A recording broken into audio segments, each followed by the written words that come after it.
Hi, guys. Welcome to the MomTalks with Krista podcast. I am so excited to be back after a almost year-long hiatus. A lot has happened in the last year, of course. I had a baby, but so much more in addition to that. And we've obviously been sharing on the other platforms, but we thought it was time to come back and, start things up again on this platform because I know so many moms out there. You guys talk about how much you love the podcast. And it's just a great place where we can have these honest conversations in a safe space. We used to do mom talks every single week, but as we kind of get back into it, we're going to do one big topic every single month that's going to allow us to really dive deep and really embody different topics. So first, I want to talk about the month of March and why it's a good month to start. So March is an important important month for a couple of different reasons. First, it's Women's History Month. It's the month with International Women's Day, which is March 8th. And it's the start of spring. So I like to think of March as the big new beginnings and starting new. So I like the symbolism of that. And last, as I just mentioned, is I will be officially 1 year postpartum. So it's kind of a cool full circle moment. So the theme for Women's Day this year is to invest in women, accelerate progress. And this highlights the importance of gender equality, women and girls' empowerment, and their rights to healthier lives. And so I feel like this ties in so perfectly with what we do here at LaVie Mom and Mommy Knows Best. And so I just think it's a great month to really like embody this and empower you guys listening as well. So I thought this would be a great episode to talk about empowerment and postpartum, particularly covering hacks for better postpartum maternity leave, tips for going back to work, and the realities of being a working mom. And I'm so excited because today joining me on this episode is Pamela Levine, our senior growth manager for Mommy Knows Best and LaVie Moms. With a passion for digital connectivity and an eye for growth strategies, Pamela brings invaluable expertise to our team. As a devoted mom of one, she understands the challenges and joys of motherhood firsthand. When she's not busy driving growth initiatives, you can find Pamela immersed in the digital world, perpetually online and indulging her love for Taylor Swift and a good book. So welcome, Pamela. Thank you, Krista. I love that we both have our Mom Fuel electrolyte drink mixes. And of Yeah. course, mine is in a Taylor Swift cup. I'm so happy that we're starting the podcast again and to be your first guest. It's been a pleasure working with you and just seeing you become a mom and all that entails. And first and foremost, like we have each other's backs and the relatable stuff that actually goes on in mom life is sometimes insane. Yeah. Like It sometimes it's great, sometimes it's not so great. There's tears, there's laughs, there's joys, but like being able to have someone on your team that totally gets it and like gives you space to do whatever you need to do is really is. wonderful. I just Yeah. appreciate you. Oh, thanks. I appreciate you. Yeah, it's crazy to think like the years I did this podcast without being a mom. And I feel like some people would be like, wait, what? And then like all of a sudden I'm like, now I get like this whole like, different perspective because like I feel like I learned so much from people, but now I'm like, okay, now I'm like seeing things firsthand too. But it's So always, like, question. yeah. Since you learned so much about like breastfeeding postpartum and like pregnancy and everything years leading up to this because you've been with Mommy Knows Best forever and have like been with the community so long, what is the one thing that really surprised you in real life going through postpartum? Oh, it's such a good question. Cause I, okay, this is gonna be like an over exaggerated answer, but like you know this, like I'm such a planner by heart that I was like, I gotta plan out my postpartum. I gotta plan out this. I gotta get like these like things in order. And I think what really surprised me is that you can only plan for so much. What surprised me is how freaking fast it goes. Oh, yes. Like Yeah. in the actual day and the nights, like they seem so long in the So long. moment. But then So all long. of a sudden you blink and you're like, wait, I'm going back to work next week. Wait, baby, 6 months, you're 6 months already. Wait, baby's like it just that's what is crazy to me. Yeah. Oh, that's such a good point. When I went on maternity leave, I actually ended up taking an entire month off unpaid because I just wasn't ready. I was not ready to be away from my kid and like the emotional attachment I had to that of like, mm-mm, mm-mm. It Yeah. was It was really hard. I know. I always say, like, I've told so many friends, I feel so lucky to be somewhere where there's flexibility when it comes to my job and I can be at home. So Oh, like for agreed. My example, life this morning, function. My life what? would function without working from home. Yeah. I was literally thinking about it this morning when I had to slack you and say like, hey, can we push it back a little bit? Because it was one of those nights where my daughter, like on Sunday, we took her to immediate care because she was getting this like rash and they said she had some kind of virus. But also every time there's something and they're like, it's probably teething. So I'm like, okay, that's a thing that surprised me. Every little symptom is teething. It If reminds it's me when you're pregnant and like you have all these other symptoms and they're just like, yeah, you're just pregnant. And like, yeah, you're okay, like, okay, so everything's okay, that's fine. Yeah. everything's teething. Yeah. And so like we were up like she slept pretty good in the beginning and then we were just like up constantly with her. And so like that's why I was like late because like I she woke up at like 6:30 and I just was in there and she like fell asleep on me and so then I fell asleep and then I was my husband came in and was like it's 8 o'clock and I was like oh my gosh like I had no idea but The sleep deprivation, like dude, they should like maybe have like a pre-baby boot camp of like train your body. I mean, I know in pregnancy, like you sleep a lot less, especially in the third trimester, but sometimes that sleep stuff, like your brain doesn't function, you just feel so heavy. Oh, the way our brain and our bodies work as mothers is pretty impressive because I'm like, I feel like there's some days where, yeah, I really feel tired, but other days I'm like, I don't remember, like it almost like like blocks out. you're like, I don't remember like normally getting 8 hours of sleep and like and to think about pre-kid, the idea that I was ever really tired, mind blowing. You're like, you're not. You're It's not. crazy. Yeah. But also, I do feel like there were times like in college or something where I'd be like super tired and I was like, I don't know, I feel like it's like it's a different tired because also like when I was tired in those days, it was like I had no responsibility, other than like getting schoolwork done or whatever. And so I could just like lay around all day. Now it's like there's something about like, okay, you're tired, but you have to keep a human alive. You have to keep them like nourished and Let's talk about not even tired, sickness. mhm. When you're sick, your kid's sick, like it doesn't stop. Like there's no other choice Yeah. but like you gotta get through it. And like that deep soul strength that like you didn't know you had as a like that totally one shifting my perspective and like what I'm actually capable of was astounding to me Hmm. becoming a mom. Yeah. Yeah. Talking about sick too. I was telling you before we started, I was like, there was like all these different things that were going on last night. So I've had mastitis now, I think 3 times, just spread throughout. Oof. And so last night I felt fine most all the day, but all of a sudden I started getting chills, like really bad chills. And so I was telling you, I'm like, I'm using these hydrogel nipple pads right now because I have a milk bleb and I think it's stopping some milk from coming out.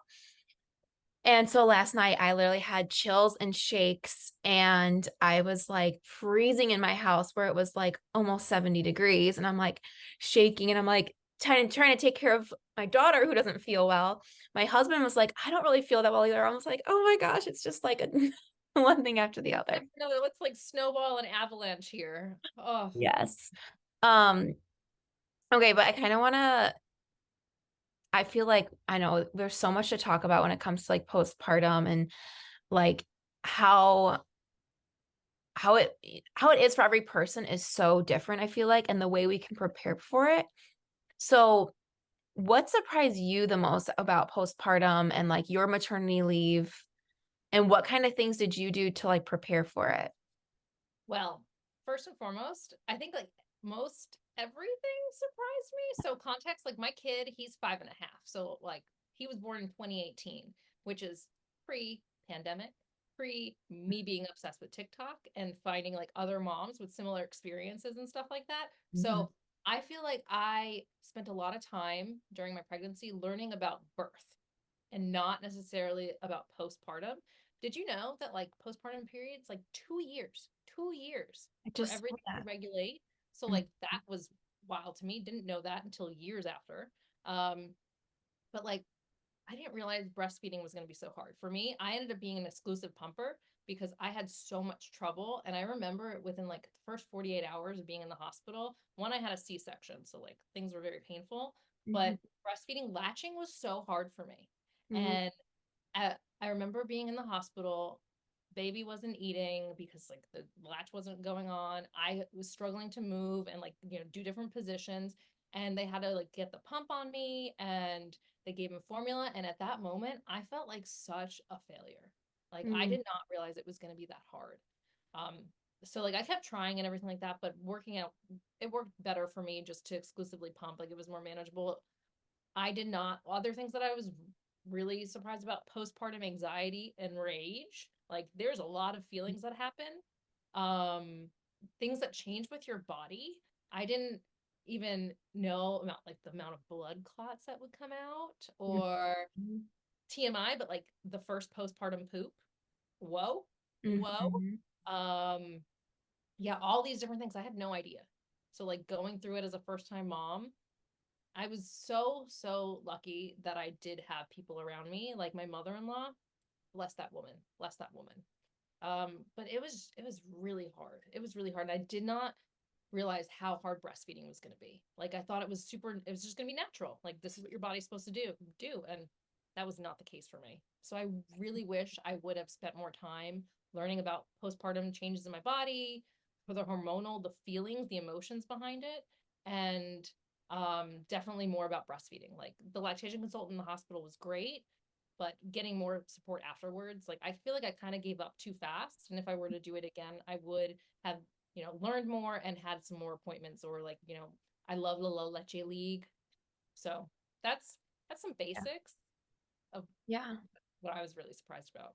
yeah, but yeah, I feel like that's so common, and I remember, like, through interviews I've done in the past, like, that's such a common theme is where, like, you just see, like, in the movies or you see, like, someone like, "Oh, they're pregnant, they had a baby." Like, you don't really hear about the postpartum, No. and I feel like I always say if it weren't for me working for Mom, specialized years, like, I would not have known any of this, so I'm like, that's 4 years of prep almost, and I'm like and even then, I'm still, like, Googling every single day, like, "What's this Oh mean? Why man, do I yeah. feel like this?" Like and I remember that postpartum anxiety, like and I didn't really have, like, postpartum depression or anything, but I remember, like, the first week, I had some baby blues, and I remember the feeling of being like, "I'm solely responsible for this baby," and you kinda just go, like it's almost like you can go into a black hole if, like, you're not Yeah. I luckily, I was, like, surrounded by a lot of support and stuff, luckily, I wasn't, like it wasn't too deep for me or anything. I know a lot of women have it really bad, really rough, Yeah, but, I like, I was just remember that scared for feeling. myself. I was like, I think I'm gonna get postpartum depression. I'm gonna hate my baby. That wasn't the case. I had the anxiety. I had the rage. I Mm, was so scared to like hold my baby and walk down the stairs. I don't know why that like stands out to me of like mhm. all the thoughts and they just spiral down of like, what if I trip? What if I fall? Can I move my body to shield my kid if I'm like falling down the stairs to make sure he doesn't get hurt? Also, another random one was putting the little onesies on his body. I was like, am I going to break his arms? They Oh, seem so tiny and small. And I was like, this is terrifying getting him yes. dressed. And with the newborn, you're going through outfits, up so many outfit changes from blowouts and anything of the sort. So that had to be faced really fast. Yeah. Yeah, it's so weird, like, I remember us trying to dress my daughter in the hospital, and we were like, "We can't get out," and, like, we were just, like, swaddling her because I was like, I can't." I and then the cries, like, then you just feel like you're hurting Uh, them or, like, something's gonna go wrong. But isn't it wild, like, as you get to know your kid, and, like, you really truly have to get to know them, like, when they come out, of, like, the different cries that they make and, like, how it feels inside your body, like, certain cries would, like, rip at my soul, like, I would feel nauseous and sick, or other ones, like, would make my heart race and stuff like that, like, it's just so wild, the connection that you have. Yeah. Yeah, Mm. it's so weird. I was reading about, like, something where when a baby cries, like, the mom it, like, triggers something in the mom, like, it's like a part of her, almost like, Yeah. like, your heart's outside of your body or something. I saw, Um, I'm not gonna lie and say, like, I read an article, I saw a TikTok, yeah. um where it was like part of your DNA as a mom changes when you have a kid for like up to, I believe it was like 6 or 7 years. And so I swear, I don't know, I could be so full of it, but I can literally wake up just like a few minutes before my kid will come into my room in the middle of the night. Or like I'm just I like to think that's like mommy spidey sense of like I know and can't anticipate like when he's going to rise and like I don't know. Yeah. No, I believe that for sure. I feel like you're like forever like connected in a way that like you just can't explain. Like I remember in the beginning that was one of the things like with my husband and I, it was like I don't know, it'd be something like he would tell me to go like lay down, like go relax. And I would, but the second I'd hear her cry, I would like come out and he'd be like, well, why don't you relax? I'm like, I can't, I hear her. Like like she needs me. He's like, well, I'm Yeah. right here. And I was like, but I need her. Like it was just this weird thing. Like I Yeah. eventually had to learn to like, which is not always perfect because we still have our issues with it, but I'll be like, I need to like let go sometimes. And I'm like, he's the dad. He knows what he's doing. And Hmm. he's a great hands-on dad, but I'm still just sometimes like, does she need me? Yes. And also like because being like kind of like the default primary parent that like you figured it out because you spent so much more time of like what the needs are. And I don't know if you've seen it lately, but on TikTok, I will again chronically online from the intro Yeah. warning. How like one piece of advice for new moms is let the dad or partner struggle. Like let them figure it out too. Because as a first time mom, I knew somewhat and like I learned as I go and learn my baby, but letting my husband also struggle and while I was like exclusively pumping, like that meant he could do some more stuff during the night stuff. So like let him Mhm. figure it out. Let him figure out he was the best swaddler ever. I had nothing on me. Or Mhm. like let him figure out what toys he likes or the teething situation of like what does the baby need? Like let him struggle because that'll allow him to figure it out faster. Yeah. I love that. One of the things I learned, I did mommy labor nurses like birth course for Hmm. natural labor. And I one of the big things she said with when it comes to like your labor and delivery was talk to your husband about it, your partner about it, and say, like, this is what's gonna happen. This is how postpartum might go. Like, just kind of letting them know because like if we're shocked as women at how postpartum is, the Hmm. men are very shocked. Talking to them. Yeah, explaining like this is what's gonna happen after. Like I'm gonna need help, maybe like doing things. Yeah, like Hopefully, I didn't help have. me get to the bathroom. That was me. C-section. I was like, you need to physically help me out of bed here because like half my muscles are cut. So yeah, this is gonna Yeah, be yeah, and I think as women, we like want to do everything ourselves. We're like, I got it, and it's like that is the time to really surrender and be like, I can't do it all.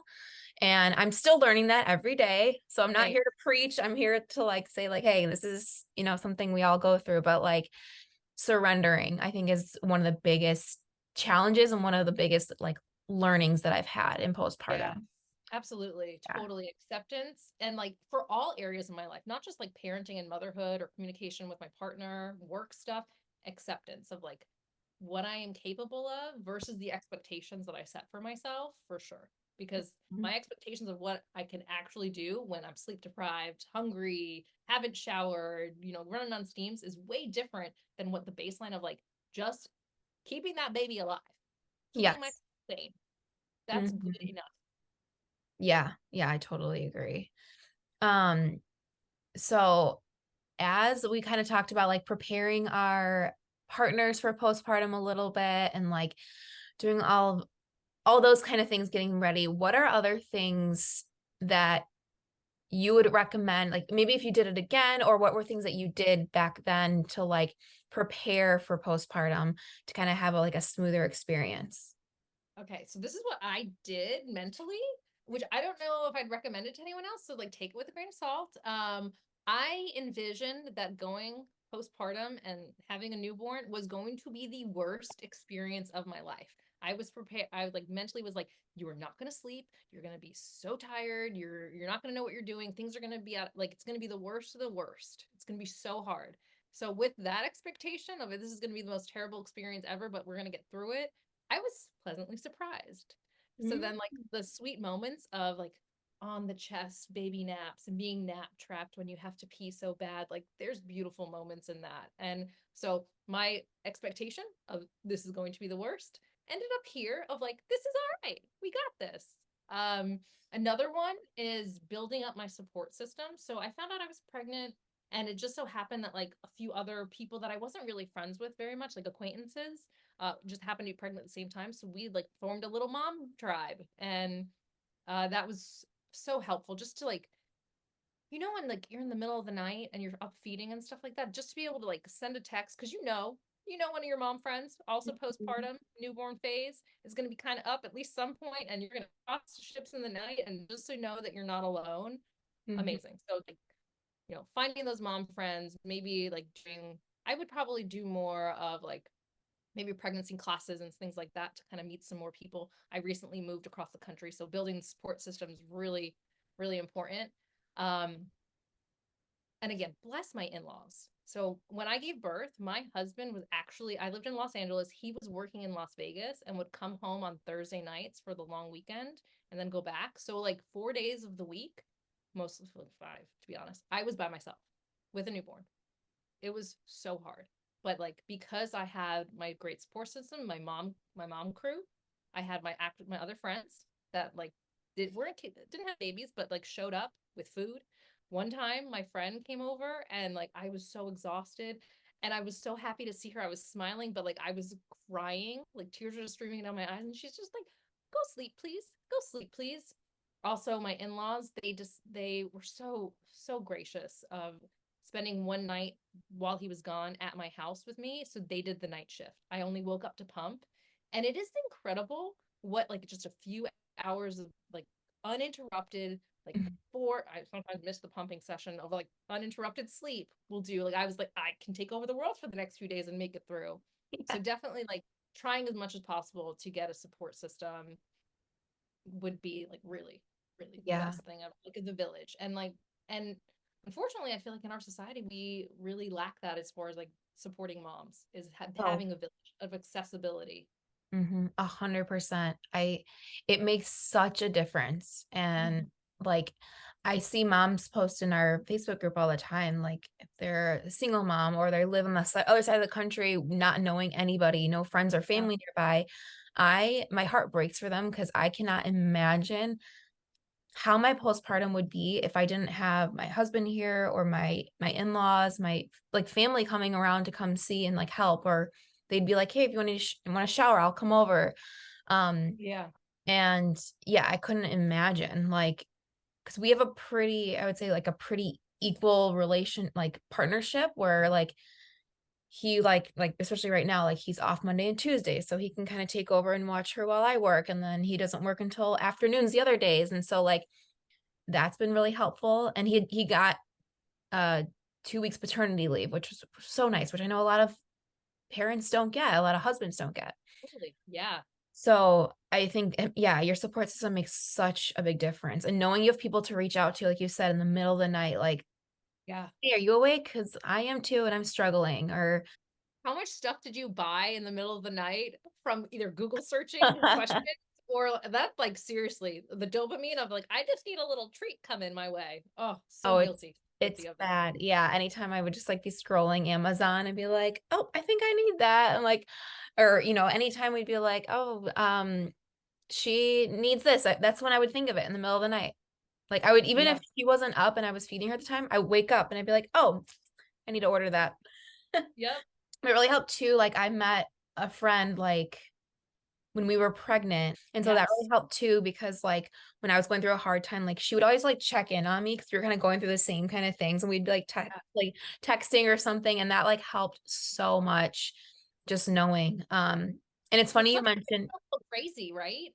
At least I did. I felt like again, anxiety, rage, lots of feelings, lots of hormone changes, and like just knowing that you have someone, no judgment, to say whatever you need to say. Of like, sometimes I was really pissed off at my husband for Yeah. various different things, and like having someone to vent to, or like struggling again with the breastfeeding was so hard for me, or like some weird things happening in places, and like you just Mhm. need someone that like gets it and doesn't judge you for anything. Like having that space is probably the single most important thing.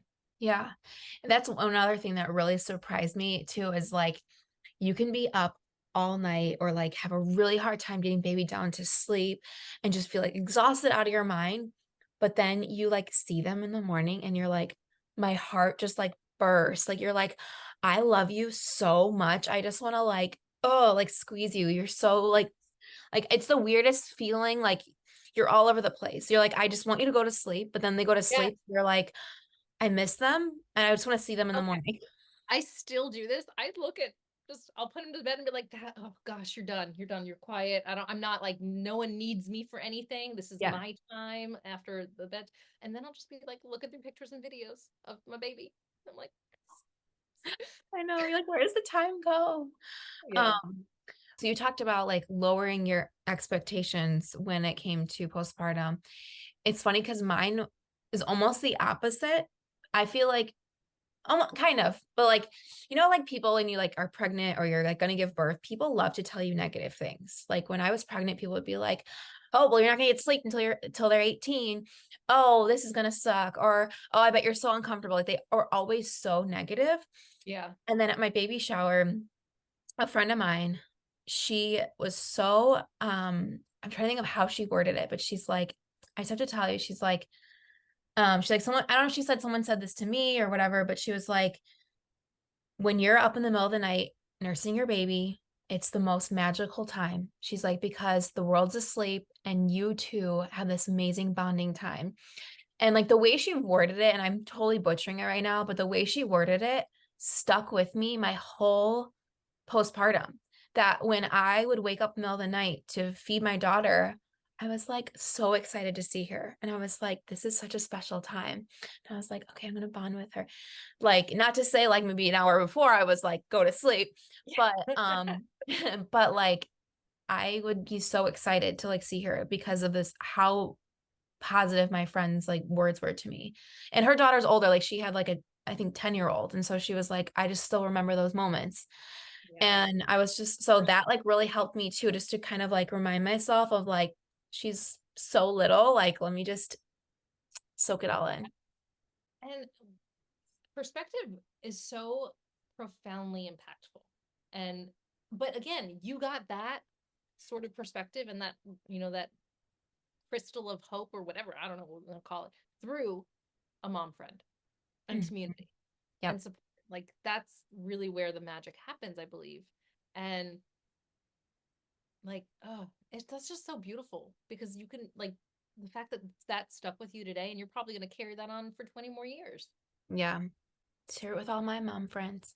But then can we Um, talk about mom guilt? Because on the flip side of that, like the moments of appreciation, do you ever feel like no matter what you're doing, there's so much guilt in all areas of your life? That's something that I currently to this day mhm, struggle with. Of like, I'm not doing enough to be present for my kid, or I'm not enriching his mind enough. And then like, I feel like I'm lacking at work or I'm lacking in my partnership and like just the guilt. mhm. Like, oh, Yeah, I mean, I was gonna say, like, yeah, like going into our next topic about like going back to work and being working moms. mhm. There's so much guilt attached to it. And like you've helped me so much firsthand because like when I like, especially when I was first coming back to work and I'd be like, I would like just apologize profusely, and Oh I'd my just be gosh, never like, apologize for being a human. I know Express it's just like, well, it's just like it's so hard because you feel like you're never fully where you need to be.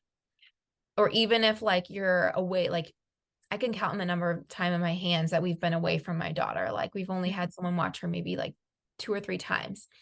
But even those times I like feel guilty. I'm like I know she's in good hands. She's with people we love and care about, but you still just kind of feel like, should I be out right now? I don't know. Like, should I enjoy time away? And then you just feel like you hold on to this um like or you said too, like if you're not like sitting there with them and playing 24/7 or all hours they're awake, you're like, are they gonna excel in things because I haven't Yeah, sat there and I'm not doing their fine motor skills or enough like actively engaged tummy time when like showing them all the books for like hours on end kind of thing. Man, the pressure we put on Mhm. ourselves is really kind of insane.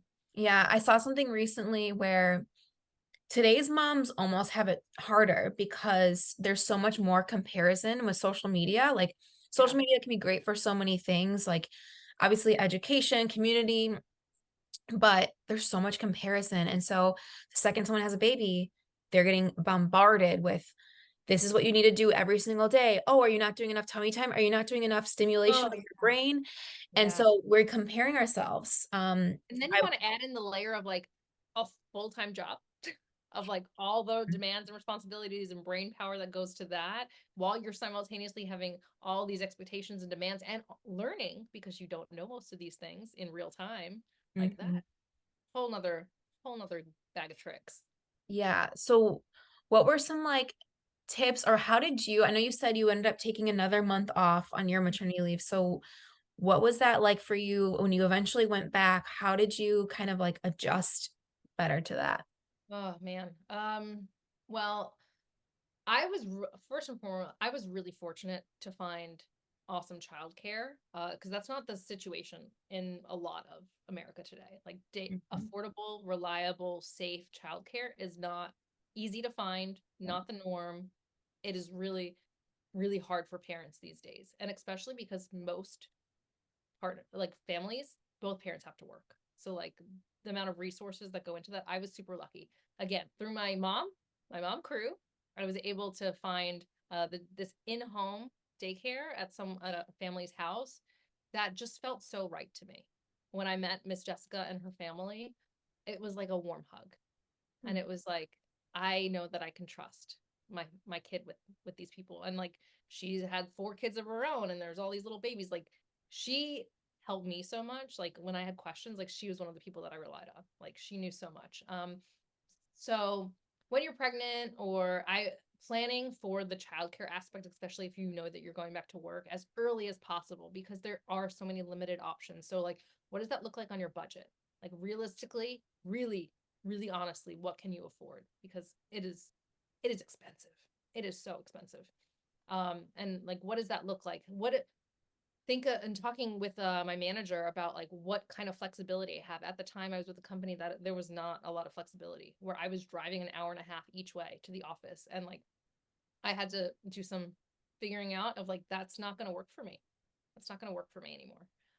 So like, figuring out the next step, which is how I ended up at LaVie, which amazing because all the things that I learned, I get to put into practice into everyday life and really like helping more moms. That's what makes me the most exciting. But so again, planning for childcare, talking with your management about what expectations are. I'm grateful at least that there are protections that you are provided as like a pumping or breastfeeding mom going back to work where you have to have a private space. It cannot be a bathroom stall.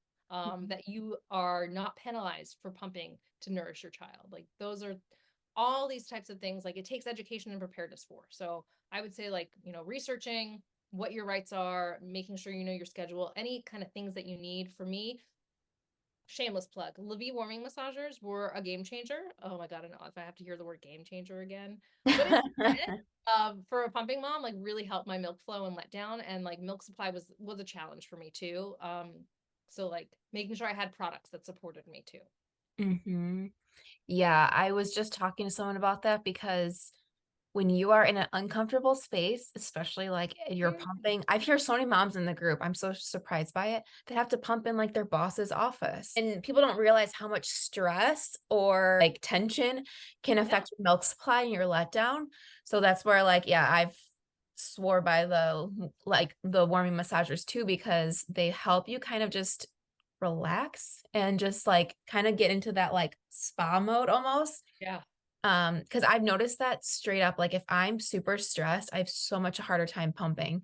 Going back to work, one other thing that's been really helpful for me is block scheduling. I start my days off with a block of time where I figure out what are my biggest priorities for the day. And if like I do these, 4 things, I will feel good about myself because there's a lot that happens in the mix. And we were talking about sicknesses earlier and like your child being sick and trying to juggle everything of like acceptance of like what am I capable of, realistic expectations because and I also had to like do a lot of like self work on myself of like why I had these expectations. Why did I put so much value in different areas of my life? Like work was a huge way for me to get steam to the point where like I would run myself ragged just trying to get that performance so I feel good about myself. And Mm, like when you have a kid and there's competing different people need your things. Like sometimes you can only do what you can do and have to be accepting and okay with that. And so it's totally a learning curve that still I struggle with. But knowing that like one, we work in marketing, like no one's dying. No one's Mhm. dying, thank goodness. Like we're not in surgery here. We are trying to make a difference in people's lives, but like at the end of the day, like if I'm not my best self, I will not be my best self for my family. I will not be my best self for my team. I will not be the best self for the people that are around me. And like that Mhm. is super, super, super important to me. I was just telling someone this, like in my 20s, it was like work, work, work, work, work, work. I mean, even early 30s, before baby, I think, honestly. And then you kind of realize your priorities shift a little bit. Like your family comes first, ultimately. I love the work we do here because I know we're directly helping and impacting so many moms out there Yeah. that maybe don't have a support system. Like I said, there's so many moms that move across the country, they don't have support out there. So, I have one more tip. yes. I have one more tip. Yeah. Self-care stuff. One thing that's helped me immensely. So like again, block scheduling, planning, prioritizing my day work-wise. Like if I do this, I will be good enough. But basic necessities, I sometimes struggle with feeding myself and like making food. So I always make sure that I have healthy snacks available like in my kitchen, whether it be like a Cliff Bar or an apple or cheese. I love cheese. But like having food readily available that I don't have to make. Mom fuel, caffeine free electrolyte drinks, because let's face it, most of us ladies are dehydrated in some capacity. So this is great. Oh yeah, that was the first thing I made this morning because I was like, I can't without it today.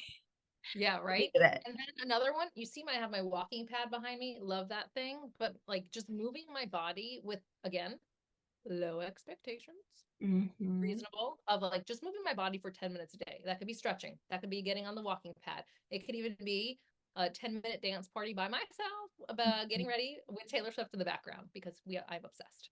So like taking care of my base needs on a consistent basis helps me in work and parenthood Mhm. and everything.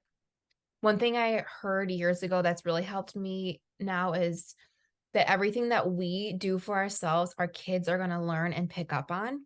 And Mm-hmm. so, one thing with like postpartum and coming back to work was like it'd be like a nice day out, and like when I was on maternity leave I would walk with my daughter and my husband more. And so like now, like if he says like, oh, we're gonna go for a walk, I'm like, if I don't have a meeting or if I don't have anything, I'm like, I'm gonna go take a 15-minute walk because like I Yeah. want her to realize like, let's get outside, let's move our body.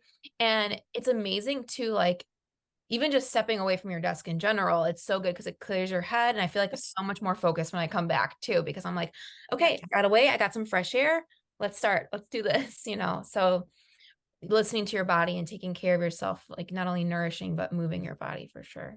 I used to be such a more rigid person as far as like do this and this and this and this and like Mhm. it'd be selfish. But I don't have that luxury anymore, and I had to learn to be adaptable. Yeah. Yeah. And definitely that goes into like the surrendering for sure. Cause I was the same way. I'm like a planner. I'm like, Yeah. okay. And then I wouldn't get like frustrated. I'd be like, well, it's this time and we didn't do this. And my husband would be like, it's okay. Like, and I would realize too, once I started surrendering more, I was like a much happier and more tolerable person. Yes. Oh my gosh, I 'Cause I feel was like like, we we put the expectations and like the rigidity of like what we think needs to happen and how often it needs to happen and what it needs to look like. We do mhm, it to ourselves. Like we are totally making a prison of stories in our mind of the way things should be when it's not necessarily reality. yeah. Yeah. And like letting myself have days where I literally like during my maternity leave, days where like I would just let her lay on my chest for hours. Yeah. And and I would just tell myself, this is positive, this is bonding, this is skin on skin, this is good for milk supply, this is good. I'm like saying all the, and that would just, because the old me, oh, I would never have let myself sit on the couch. Never. I can't relax. But I was like, Oh, but didn't that teach you also about like self-regulation? Like that's another big learning curve, "Mm, just regulating yourself of like figuring out your emotions, especially as your little humans get bigger and yeah, have their own thoughts and opinions of like really being able to meet sit those with your, situations with love and grace and patience. Mm, yes, mhm. 100%. Well, I know we're kind of at the end of our time here, but thank you so much for coming on. Glad And the podcast is back. yes, I'm so excited for more conversations and just that community. I think it's just doing these interviews have helped so many moms like reach out and they just loved it. So happy to be back. So thank you so much for Thanks, coming Krista. on. Thank you, everyone. Hope to see y'all soon. All right, bye. All right, guys. Well, that was an awesome conversation. I love talking with Pamela. Thank you guys for joining me for this first episode back. We've got a lot of great content coming for you, great, honest conversations that I'm really excited to dive into. Today's show is sponsored by Mommy Knows Best and LaVie Mom, two brands that are dedicated to empowering moms in their pregnancy, breastfeeding, and postpartum journeys. Thank you so much for tuning into this episode of Mom Talks with Krista. Don't forget to follow us on our socials at Mommy Knows Best and at LaVie Mom to join the conversation and stay updated on future episodes. And remember, moms, you are strong, capable, and empowered. Until next time, take care and keep thriving in motherhood. And happy International Women's Day on March 8th. Bye, guys.